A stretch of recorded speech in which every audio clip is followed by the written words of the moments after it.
வணக்கம் ஃப்ரெண்ட்ஸ்.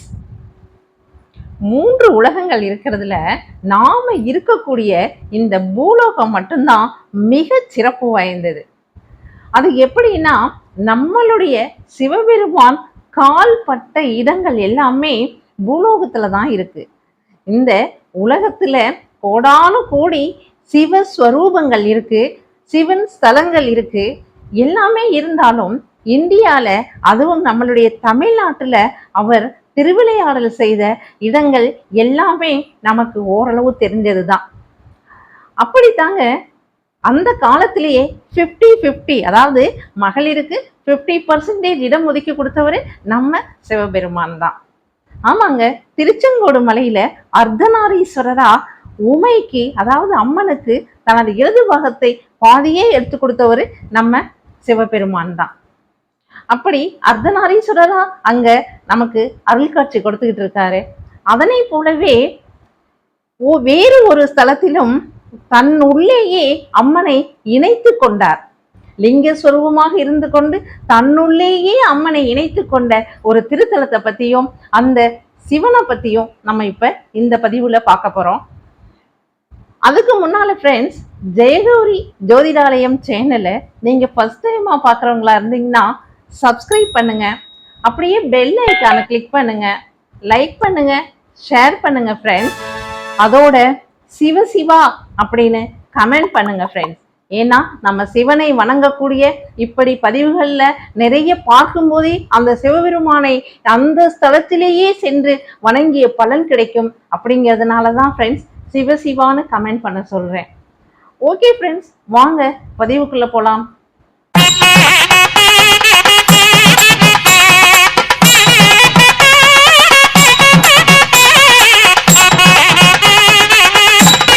நாம காசிக்கு போய் அங்க காசி விசாலாட்சி சமேத விஸ்வநாதரை நம்ம தரிசனம் பண்ணிட்டு வந்தா எந்த மன திருப்தி கிடைக்குதோ, என்ன பலன் கிடைக்குதோ, அதே பலன்களை இங்க திருச்சிக்கு பக்கத்துல இருக்க ஒரு சிவசேத்திரத்துல இருக்கக்கூடிய சிவபெருமானை வணங்கும் போது நமக்கு கிடைக்கும்.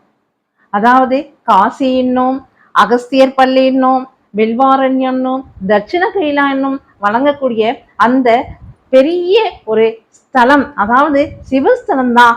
என்னன்னு சொல்லட்டுங்களா? திருநெடுங்கலம். புரிஞ்சிச்சிங்களா? இந்த திருநெடுங்கலம் எங்க இருக்கு அப்படின்னு சொன்னா, திருச்சியிலிருந்து தஞ்சாவூர் போற வழியில துவாக்குடின்னு ஒரு இடம் இருக்கு. அந்த துவாக்குடியிலிருந்து கொஞ்சம் உள்ள 5 கிலோமீட்டர் தூரத்துல இருக்கக்கூடிய ஒரு சிவஸ்தலம். மிக பிரம்மாண்டமான சிவஸ்தலம். அதாவது முதலில் ராஜகோபுரம் இருக்கு, அதுக்கு உள்ள போனோம்னா திரும்ப 2வது ஒரு கோபுரம் இருக்கு. இப்படி பார்க்கும் போதே நம்ம மலைக்க வைக்கக்கூடிய ஒரு சிவஸ்தலமா இருக்கு.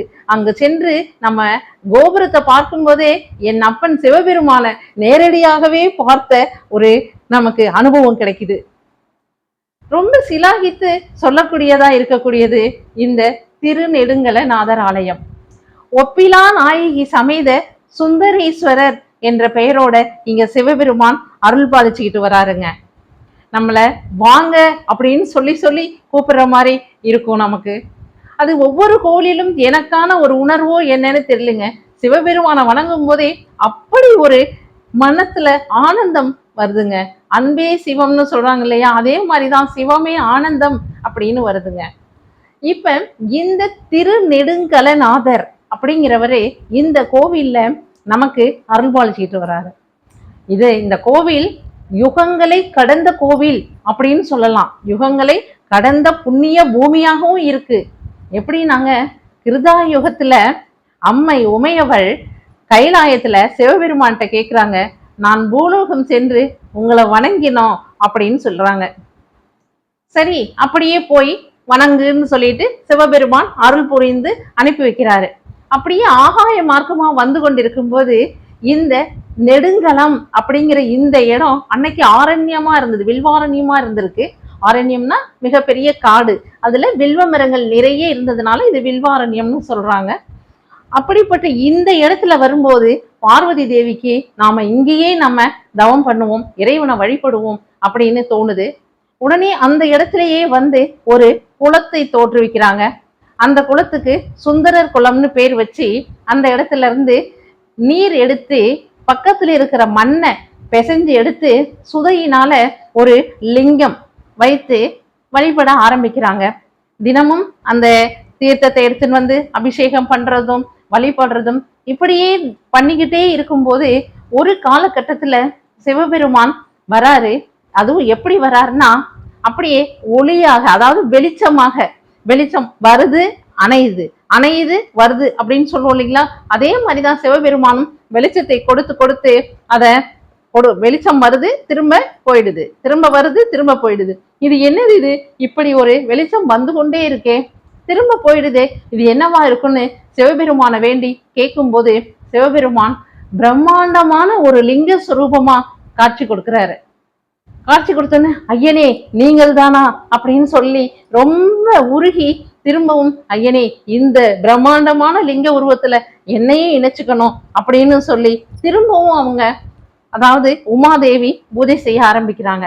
அப்படி பூஜை செய்த போது நமது சிவபெருமான் திரு நெடுங்கலநாதர் இருக்கார் இல்லைங்களா, சுந்தரேஸ்வரர், அவரு உமைய தன்னோட, அதாவது பார்வதி தேவிய தன்னோட இணைத்து கொண்டார்.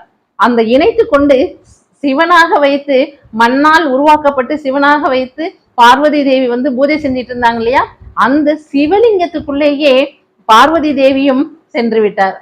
அந்த சிவலிங்கம் தான் இன்று திருநெடுங்கல நாதரா சுந்தரேஸ்வரரா இன்றைக்கு கர்ப்பகிரகத்துல அமைஞ்சிருக்காருங்க. இந்த திருநெடுங்கலத்தில் உள்ள சிவபெருமான நம்ம கர்ப்பகிரகத்துல தரிசிச்சுக்கும் போது நமக்கு மனசு அவ்வளவு லேசாகிறது. எந்த கவலையும் இல்லாத ஒரு சொர்க்கத்தில் இருக்கிற மாதிரி அப்படி ஒரு உணர்வு ஏற்படுதுங்க. எந்தவித வெளி உலக உணர்வே இல்லாம சிவபெருமான் மட்டுமே நமக்கு காட்சி அளிக்கிறார். ஏன்னா சிவபெருமானும் உமையாம்பிகையும் இணைந்து இருக்கக்கூடிய இந்த கர்ப்பகிரகத்தில் உள்ள சுயம்புலிங்கமாக இருக்கக்கூடிய இந்த லிங்கத்தை நம்ம தரிசனம் செய்யும் போது மலையளவு வந்த துன்பங்கள் கூட சிறியதாக கடுகளவு ஆயிடுறதா நமக்கு தோணுதுங்க. ஏன்னா சிவபெருமான் கண்டிப்பா நமக்கு அருளாட்சி புரிஞ்சு நம்மளுடைய கஷ்டங்களை எல்லாம் தீர்த்து வைப்பார். இங்கே இந்த தலத்துல தாங்க ஞானசம்பந்த பெருமான் வந்து ஒரு பதிகம் பாடியிருக்காரு. அவர் வந்து நாமளே இவ்வளவு சிலாகிக்கும் போது ஞானசம்பந்த பெருமானுக்கு எவ்வளவு பெரிய சந்தோஷம் இருந்திருக்கும். அவரெல்லாம், அதாவது நாயன்மார்கள்ல நால்வர்ல ஒருவரா இருக்கக்கூடிய ஞானசம்பந்த பெருமான் இந்த சிவபெருமானை அனுபவித்து சிலாகித்து புகழ்ந்து பாடியிருக்காரு. அதுவும் என்னன்னா இடர் நீக்கிறதுக்காக ஒரு பதிகம் பாடியிருக்காரு. அப்படின்னா எவ்வளவு புகழ்பெற்ற ஸ்தலம். இந்த இடத்துல வந்து நாம வணங்கும் போது, இந்த இடர் நீக்கி பதிகத்தை சொல்லி வணங்கும் போது நமக்கு ஒரு விதமான கஷ்டங்களும் இருக்காது, எல்லா விதமான துன்பங்களும், அதாவது இடர்களும் நீங்கிவிடும் அப்படிங்கிறது நமக்கு நல்லாவே புரியுங்க, நல்லாவே தெரியுங்க. ஒண்ணுமே தெரியாதவங்களுக்கு கூட இந்த இடத்துல வரும்போது இந்த சிவனுடைய மகிமையை நல்லா அனுபவிக்கிறது தெரியும். அதே போலதான் ஃப்ரெண்ட்ஸ், அகஸ்திய மாமுனிவர் எல்லா இடத்திலும் சென்று இருக்கக்கூடிய அத்துணை சிவாலயங்களிலும் சென்று வழிபட்டு வந்து கொண்டிருக்கிறார். அப்படி வந்துட்டு இருக்கும்போது இங்கே இந்த திருநெடுங்கலநாதர் கோவிலுக்கும் வராரு. வரும்போது அந்த இடத்துல அது வில்வாரண்யமா இருந்திருக்கா, எல்லா முனிவர்களும் ரிஷிகளும் வந்து நம்ம அகஸ்திய மாமுனிவர் பூரண கும்ப மரியாதையோட வரவேற்று அழைச்சிட்டு போறாங்க. அப்படி அழைச்சிட்டு போன போதுதான் இங்க இருக்கிற லிங்கம் சுயம்பு லிங்கமாகவும் அதே சமயம் அம்மை, அதாவது பார்வதி தேவியும் லிங்கத்தினுள் சிவபெருமானுள் இணைந்து இருக்கிறார் அப்படிங்கிறதையும் நமக்கு வெளிக்காட்டி மக்களுக்கு, ரிஷிகளுக்கு, முனிவர்களுக்கு அனைத்து பேருக்கும் வெளிக்காட்டியவர் நம்ம அகஸ்திய மாமுனிவர் தான். அப்பொழுதுதான் அந்த இடத்துல அமர்ந்து, அதாவது திருநெடுங்குளத்துல இருக்கக்கூடிய இந்த சிவபெருமான் ஆலயத்தில் அமர்ந்து நித்திய கல்யாண காட்சியை கொடுக்கணும் சிவபெருமானே அப்படின்னு சொல்லி வேண்டுறாரு. உடனே சிவபெருமானும் அங்க உமைக்கு, பார்வதி தேவிக்கும் சிவனுக்கும் ஒரு திருக்கல்யாண காட்சி, அதாவது கைலாயத்துல நடந்த திருக்கல்யாண காட்சியை இந்த இடத்துல எல்லோருக்கும் காட்சியை காமிக்கிறாரு. அப்படி அந்த காட்சியை அருள்பாலித்ததுனால அங்க இருந்த ரிஷிகள், முனிவர்கள் அனைவருக்குமே அகஸ்திய மாமுனிவரால் அந்த ஒரு புண்ணியம் கிடைத்தது. இல்லைன்னா அந்த அருட்காட்சியை எல்லாரும் பார்க்க முடியுமா? அதனாலதான் திருநெடுங்கலநாதருக்கு நித்திய மணாளர், நித்திய சுந்தர புருஷர் அப்படிங்கிற பேரெல்லாம் கூட இருக்குங்க. மங்களநாயகி சமேத நித்திய மணாளர் அப்படின்னு சொல்றாங்கங்க. திருமண தடை நீங்கிறதுக்கு இந்த கோவில்ல போய் இந்த சிவபெருமான வழிபட்டு வந்தாலே போறோம் அப்படின்னு சொல்றாங்க. அதனால அங்கேயே வழிபட்டு அந்த இடத்துல ஒரு அகஸ்தியர் தீர்த்தம்னு ஒரு தீர்த்தத்தையும் உருவாக்கி கொடுத்திருக்காரு அகஸ்தியர். அதோடு இல்லாம அகஸ்திய மாமுனிவர் அந்த இடத்துல சிவஸ்வரூபமா, அதாவது லிங்க ஸ்வரூபமா அகஸ்திய லிங்கம் அப்படிங்கிற மாதிரி இந்த கோவில்லையே ஒரு தரிசனம் கொடுக்கறதுக்காக ஒரு சந்நிதியில இருக்காருங்க. இப்படியெல்லாம் பெரிய புகழ் பெற்ற நம்ம அறியாம, அதாவது காலங்காலமா யுகத்துல சொல்றாங்க இல்லைங்களா, அந்த மாதிரி இருக்கிறதெல்லாம் நமக்கு வழங்கக்கூடிய அகஸ்திய மாமுனிவரையும் நம்ம இந்த இடத்துல வணங்கிதாங்க ஆகணும், நன்றியோட நினைச்சு பார்க்க தாங்க ஆகணும். திருநெடுங்களத்தில் உள்ள திருநெடுங்கலநாதர் கோவிலுக்கு நம்ம போகும்போதே நம்மளை வாங்க வாங்கன்னு அழைக்கிற மாதிரி ஒரு பெரிய ராஜகோபுரம் 5 நிலைகள் கொண்டதா அமைஞ்சிருக்கு. அடுத்த ஒரு 10 அடி 15 அடி போகும்போதே அடுத்த ஒரு கோபுரம் அமைந்துள்ளது. 2 கோபுரங்கள் கொண்ட திருநெடுங்கலநாதர் கோயிலுக்கு நம்ம எல்லாம் போகணும்னு ஆசையா தானே இருக்கு. அதுக்கப்புறம் உள்ள போனோம்னா கர்ப்ப கிரகத்துக்கு மேல ஒரு விமானமும் அர்த்த மண்டபத்துல ஒரு விமானமும் 2 விமானங்கள் இருக்கு. அதற்கான காரணத்தை கேட்கும் போதும் ஏற்கனவே நம்ம வரலாற்றில் நம்ம அறிந்து கொண்டபடி இறைவனும் இறைவியும், அதாவது சிவபெருமானும் பார்வதி தேவியும் அங்க இணைந்து ஒரே லிங்க ஸ்வரூபமா இருக்கிறதுனால 2 விமானங்கள் உள்ளதா சொல்றாங்க. அதற்கப்புறம் நம்ம அனைத்து சிலாரூபங்களையும் தரிசித்து கொண்டே வரோம். நம்ம அதாவது சிவன் கோவில்கள்ல என்ன மூர்த்தங்கள் இருக்குமோ அத்தனை மூர்த்தங்களும் இந்த திருநெடுங்கலநாதர் கோயிலையும் இருக்கு. இதுல ரொம்ப சிறப்பா என்னன்னா வலம்புரி விநாயகர் பார்க்கலாம். அடுத்தது சப்தகன்னிமார்களையும் நம்ம பார்க்க முடியும். இந்த சப்தகன்னிமார்கள்ல வாராகி ரொம்ப முக்கியமா வழிபடப்பட்டுக்கிட்டு இருக்காங்க. நம்ம தரிசிக்கும் போதும் வாராகிக்கு வழிபாடு நடந்துகிட்டு இருந்தது. அனைவருக்காகவும் வேண்டிக்கிட்டும் வந்திருக்கோம். அதே போலதான் இங்க வல்லஜ சோழன் அப்படிங்கிறவரு ஆண்டுகிட்டு இருக்கும்போது அவருக்கு சிவனிடம் அவர் மிகுந்த பற்று கொண்டு வழிபட்டுக்கிட்டு இருந்தாரா, அதனால சிவனை சுந்தர புருஷன், அதாவது அழகானவனா உங்களுக்கு முன்னாடி காட்சி கொடுத்தாராம். சிவபெருமான் அழகானவரா அந்த சோழ மன்னனுக்கு காட்சி கொடுத்தாராம். அதனால அவரு சுந்தர மணாளர் அப்படின்னு சொல்லி அழைக்கப்படுறாரு. அதனால இங்க வழிபடுறவங்க ரொம்ப அழகாயிடுவாங்களாம் பாருங்க, அதாவது தேஜஸ் கூடுங்களாம். அது மட்டுமல்ல ஃப்ரெண்ட்ஸ், மகா மந்திரங்களை சொல்லும் போது அதற்கான பலாபலன்கள் நமக்கு கிடைக்கணும் அப்படிங்கும் போதும் தேஜஸ் அப்படின்னு சொல்றது இங்க அழக சொல்றது இல்ல ஃப்ரெண்ட்ஸ்.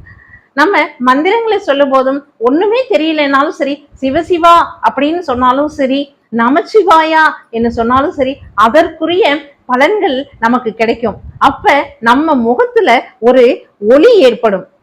அந்த ஒளியை தான் தேஜஸ் அப்படின்னு சொல்லுவாங்க. அப்படி நமசிவாய சொல்லும் போது நமக்கு இந்த ஸ்தலத்துல திருநெடுங்கலநாதரை நினைத்தோ நம்ம நமசிவாயன் சொல்லும் போது நமக்கு பிறவியில்லா பெருவாழ்வு அப்படின்னு சொல்லுவோம். நமக்கு பிறவி பிணியே தீர்ந்து விடும், இனி நமக்கு பிறவியே இருக்காது அப்படிங்கிற அளவு நமக்கு அருள் கிடைக்கும். ஏன்னா அகஸ்திய மாமுனிவர் வழிபட்ட ஒரு பெரிய புண்ணிய ஸ்தலம். அது இல்லாம அகஸ்தியரே இங்கு சிவலிங்கமா அமர்ந்திருக்காரு. இப்படிப்பட்ட தலத்தை இன்னைக்கு வணங்கினோம், வழிபட்டோம் அப்படிங்கிறத நினைச்சு ரொம்ப சந்தோஷமா இருக்கு ஃப்ரெண்ட்ஸ். அதுவும் உங்களோட பகிர்ந்துக்கிட்டேன் அப்படிங்கிறதுலயும் ரொம்ப சந்தோஷமா இருக்கு. இதுல ஒண்ணு ஃப்ரெண்ட்ஸ், இங்க மூர்த்தி, தீர்த்தம், ஸ்தலம் இது 3மே ஒரு இடத்துல இருக்குன்னா அந்த இடத்துல அருள் எப்படி இருக்குன்னு பார்த்துக்கோங்க. நம்ம போய் இறங்கும் போதே நமக்கு ஆறாவுல ஒரு உணர்வு ஏற்படும் பாருங்க.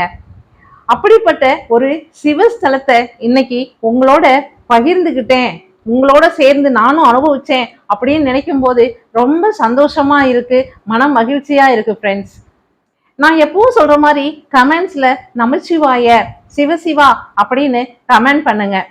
ஏன்னா நம்ம சிவனையே நினைத்து இருக்கோம் அப்படிங்கிறதுக்காகத்தான் இது. ஓகே ஃப்ரெண்ட்ஸ், அடுத்த ஒரு பதிவுல நம்ம சந்திப்போம். பாய்.